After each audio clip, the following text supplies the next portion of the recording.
ഒരു കാരണവുമില്ലാതെ മനഃപൂർവ്വമായി കൊണ്ടുപോയി ഈ പോലീസ് സ്റ്റേഷനിൽ കൊണ്ടുപോയി ക്രൂരമായി മർദ്ദിച്ചത് ഒരു സൈക്കോളജിക്കൽ ഡിസോർഡറാണ് ശരിക്കും. അല്ലെങ്കിൽ അത് ചെയ്യാൻ പറ്റും എങ്ങനെ?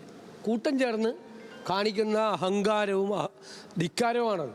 ആരുടെയും മേലെ ഒരു കുറ്റവും ചെയ്യാത്ത ഒരാളുടെ മീതെ ഇങ്ങനെ ചെയ്യുമ്പോൾ ഏതെങ്കിലും കുറ്റവാളികളെ പിടിച്ചുകൊണ്ട് വന്നാൽ ഇവരെന്തായിരിക്കും പോലീസ് സ്റ്റേഷനിൽ ചെയ്യുന്നത്? ചിലപ്പോൾ കുറ്റവാളികളോട് നേരെ എതിരായിരിക്കും. അപ്പോൾ അതുകൊണ്ട് അവരെ സർവീസിൽ നിന്ന് പിരിച്ചുവിടാതെ ഒരു വിട്ടുവീഴ്ചയില്ല. വീണ്ടും വരികയാണ്. പീച്ചിയിൽ ഹോട്ടലിലെ ഉടമയുടെ മകനെയും മാനേജരെയും കൊണ്ടുപോയി ക്രൂരമായി മർദ്ദിക്കുക, എന്നിട്ട് സെറ്റിൽ ചെയ്യുക, 5 ലക്ഷത്തിന് സെറ്റിൽ ചെയ്യുക, ആ കാശ് മേടിക്കുന്നതിൻ്റെയൊക്കെ ചിത്രങ്ങളടക്കം പുറത്തു വരികയാണ്. അപ്പം ഞങ്ങൾ കഴിഞ്ഞ 4-4.5 വർഷക്കാലമായി പറഞ്ഞുകൊണ്ടിരുന്ന കേരള പോലീസിൻ്റെ തനി നിറമാണ് ഇപ്പോൾ പുറത്തുകൊണ്ടിരുന്നത്. ഞങ്ങൾ പറയും കേരള പോലീസിനൊരു കോക്കസാണ് കൺട്രോൾ ചെയ്യുന്നത്. ഈ DGPക്ക് SP-മാരുടെ മീതെ നിയന്ത്രണമില്ല, SP-മാർക്ക് SHOമാരുടെ മീതെ നിയന്ത്രണമില്ല. ഇതെല്ലാം പല സ്ഥലത്തും പാർട്ടിയാണ് ഭരിക്കുന്നത്. ഇപ്പോൾ പാർട്ടി സെക്രട്ടറി ലോക്കൽ സെക്രട്ടറിക്ക് അടി കിട്ടി അവസാനം. അതാണ് അപ്പോൾ ഒരു മാഫിയ പോലത്തെ ഒരു സംഘമാണ് ചെയ്യുന്നത്. അദ്ദേഹത്തിനടുത്ത് മാധ്യമപ്രവർത്തകർ പോയപ്പോൾ CPM പ്രവർത്തകർ തടഞ്ഞു, ഇല്ലേ? അദ്ദേഹത്തെ കൊണ്ട് സംസാരിപ്പിക്കാതെ അത് തടഞ്ഞു. അപ്പോൾ പീച്ചിയിലുണ്ടായ സംഭവം, കുന്നംകുളത്തുണ്ടായ സംഭവം, ഇതൊക്കെ കുറേ പേര് അതിൻ്റെ പുറകെ നടന്നിട്ടാണ് ഈ CCTV ദൃശ്യങ്ങളൊക്കെ കിട്ടിയത്. സ്വാഭാവികമായി എത്രയോ മർദ്ദനങ്ങൾ ഈ CCTV ദൃശ്യങ്ങളില്ലാതെ അല്ല അതിൻ്റെ പുറകെ ആളുകൾ നടക്കാത്തതുകൊണ്ടും ഭയന്നിട്ടും പുറത്തു പറയാത്ത എത്രയോ കേസുകളുണ്ട്. അപ്പോൾ കേരളത്തിലെ പോലീസ് സ്റ്റേഷനുകളിൽ ഇതുപോലുള്ള ക്രൂരമായ ആക്രമണങ്ങൾ നടക്കുകയാണ്. മനുഷ്യത്വരഹിതമായി മനുഷ്യാവകാശങ്ങളുടെ പൂർണ്ണമായ ധ്വംസനമാണ് നടക്കുന്നത്. മുഖ്യമന്ത്രി ഇതുവരെ മിണ്ടാതിരിക്കുകയാണ്. എന്ത് കാര്യത്തിലാണ് മുഖ്യമന്ത്രി മറുപടി പറയുന്നത്? അദ്ദേഹമല്ലേ ഇതിന് മറുപടി പറയേണ്ടത്? അദ്ദേഹത്തിനല്ലേ ആഭ്യന്തര വകുപ്പിൻ്റെ ചുമതലയുള്ള മുഖ്യമന്ത്രി ഇതിന് മറുപടി പറഞ്ഞില്ലെങ്കിൽ പിന്നെ ആരാണ് മറുപടി പറയേണ്ടത്? അദ്ദേഹത്തിന് ഉത്തരവാദിത്തമുണ്ട്. ഒരു ഫേസ്ബുക്ക് പോസ്റ്റ് പോലും ഇട്ടിട്ടില്ല. ഒന്നിനെക്കുറിച്ച് ഒരു അഭിപ്രായമില്ല. പറയാതെ മാറി നീക്കുകയാണ്, ഒളിച്ചോടുകയാണ് മുഖ്യമന്ത്രി. ഉത്തരം പറയേണ്ട സ്ഥലത്ത് അധികാരത്തിലിരിക്കുന്ന ആളുകൾ, ഗവൺമെൻറ്റിന് നേതൃത്വം കൊടുക്കുന്ന ആളുകൾ, പോലീസ് സേനയെ നിയന്ത്രിക്കുന്ന ആളുകൾ, അതിനെതിരായി ആക്ഷേപം വരുമ്പോൾ പറയാനുള്ള മറുപടി പറയാനുള്ള ബാധ്യതയുണ്ട്. ആ ബാധ്യതയിൽ നിന്നാണ്, ഔദ്യോഗികമായ ബാധ്യതയിൽ നിന്നാണ് മുഖ്യമന്ത്രി ഒളിച്ചോടുന്നത്. ഇതാണ് കേരളത്തിലെ പോലീസ്. ജനങ്ങളെ ക്രൂരമായി തല്ലിക്കൊല്ലുന്ന പോലീസാണുള്ളത്. ആ പോലീസ് വെച്ചുകൊണ്ട് മുമ്പോട്ട് പോയാൽ അതിശക്തമായ പ്രതിഷേധങ്ങളുണ്ടാകും. UDF ഭരണകാലത്ത് ഇത്തരത്തിലുള്ള അതിക്രമങ്ങൾ ഉണ്ടായി എന്നുള്ളതാണ് പറയുന്നത്. ഇല്ല, അങ്ങനത്തെ കേസുകളൊന്നും ചെയ്തിട്ടില്ല. കേസുകളുണ്ടെങ്കിൽ അപ്പം തന്നെ ഇടപെട്ടിട്ടുണ്ട്. ഇതെന്താണ് നിങ്ങൾ മനസ്സിലാക്കേണ്ടത്? 2023 ഇങ്ങനെ ഒരു സംഭവം ഉണ്ടായിട്ട് അത് പൂഴ്ത്തിവെച്ചു. ACPയുടെ റിപ്പോർട്ടുണ്ടായി, അത് പൂഴ്ത്തിവെച്ചു.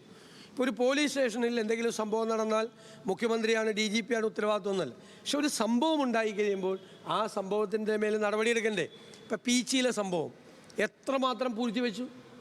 കുന്നംകുളത്തെ സംഭവം പൂഴ്ത്തിവെച്ചാണ് ചെയ്തത്. ഇത് ഭാഗ്യത്തിനാണ്, നിയമം സഹായിച്ചതുകൊണ്ട് മാത്രം രക്ഷപ്പെട്ടതാണ്. ഇത് കിട്ടിയതുകൊണ്ട്. ഇത് കിട്ടിയില്ലെങ്കിൽ നിങ്ങളാരെങ്കിലും വിശ്വസിക്കുമോ? ഞാൻ വിശ്വസിക്കുമോ? ഇത് പറഞ്ഞാൽ തല്ല് കിട്ടി എന്ന് പറഞ്ഞാൽ ശരി തല്ല് കിട്ടി എന്നല്ലാതെ ഇത്രയും ക്രൂരമായ ഒരു ടോർച്ചറിങ് ആയിരുന്നു എന്ന് പറഞ്ഞാൽ വിശ്വസിക്കുക. അപ്പോൾ ഇത് അറിഞ്ഞിട്ടും, മേലുദ്യോഗസ്ഥന്മാർ ഇത് അറിഞ്ഞിട്ടും ഇത് പൂഴ്ത്തിവെച്ചു എന്നുള്ളത് മുഖ്യമന്ത്രി ഇതൊന്നും അറിയുന്നില്ലേ? പിന്നെ എന്തിനാണ് മുഖ്യമന്ത്രിയുടെ കയ്യിൽ സ്പെഷ്യൽ ബ്രാഞ്ച് എന്തിനാ? ഒരു പോലീസ് സ്റ്റേഷനിൽ അഹിതമായത് നടന്നാൽ മുഖ്യമന്ത്രിക്ക് സ്പെഷ്യൽ ബ്രാഞ്ച് അറിഞ്ഞില്ലേ? എന്നാൽ പിന്നെ അതൊക്കെ പിരിച്ചുവിട്ടാൽ മതി.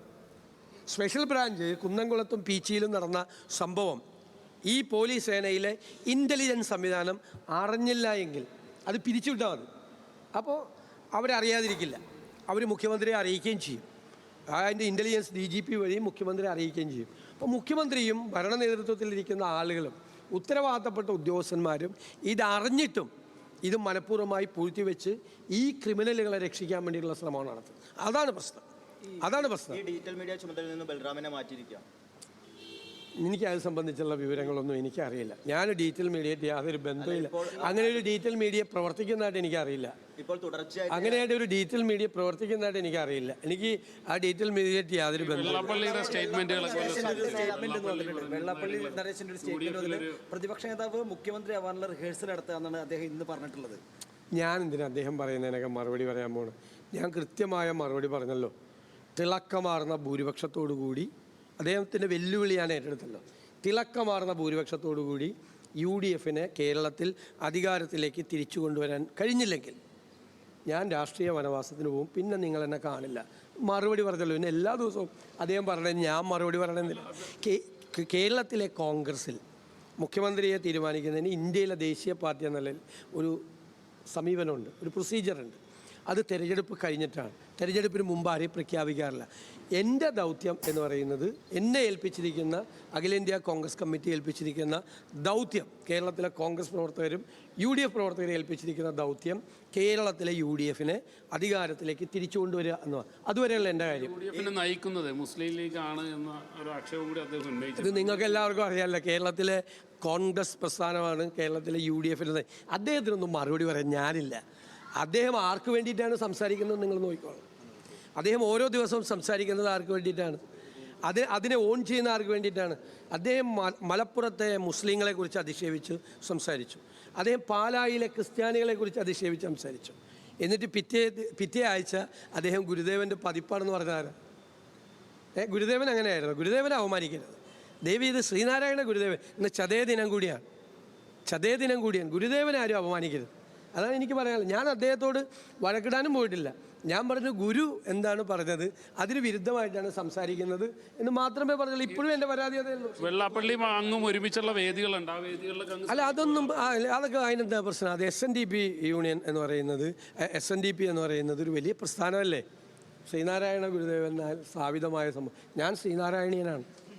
ഞാൻ ശ്രീനാരായണൻ്റെ ആദർശങ്ങളിൽ വിശ്വസിക്കുന്ന, അദ്ദേഹത്തിൻ്റെ ദർശനങ്ങളിൽ വിശ്വസിക്കുന്ന ശ്രീനാരായണീയനാണ് ഞാൻ പോവുമല്ല എടുത്തു.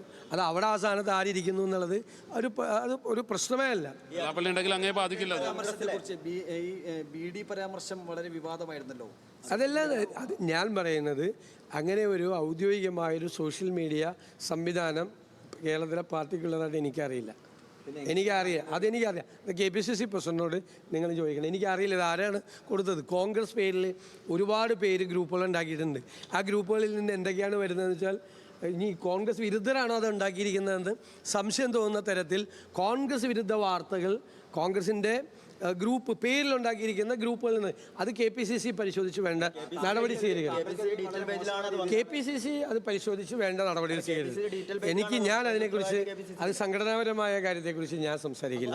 മുൻ KPCC പ്രസിഡന്റ് ഒരു പരാമർശം നടത്തിയിട്ടുണ്ട്. അതായത് മുഖ്യമന്ത്രിയുടെ സദ്യയിൽ താനാണെങ്കിൽ പങ്കെടുക്കുമായിരുന്നില്ല എന്നുള്ളത്. ഞാൻ പറഞ്ഞല്ലോ, ഞാൻ വിമർശനത്തിന് അതീതനായിട്ടുള്ള ഒരാളല്ല. എൻ്റെ ഭാഗത്ത് ഒരു തെറ്റുണ്ടായെങ്കിലോ അല്ലെങ്കിൽ ഞാൻ ഏതെങ്കിലും തെറ്റ് പറഞ്ഞ് വിമർശിക്കാനുള്ള അധികാരം സാധാരണ പാർട്ടി പ്രവർത്തകർക്ക് വരെയുണ്ട്. അവരെല്ലാം മുതിർന്ന ആളുകളാണ്. കോൺഗ്രസ് വർക്കിംഗ് കമ്മിറ്റി അംഗമാണ് അദ്ദേഹം. എനിക്ക് അദ്ദേഹം പറഞ്ഞതിനോടൊന്നും യാതൊരു വിരോധമോ വെറുപ്പോ വിദ്വേഷമോ ഒന്നുമില്ല.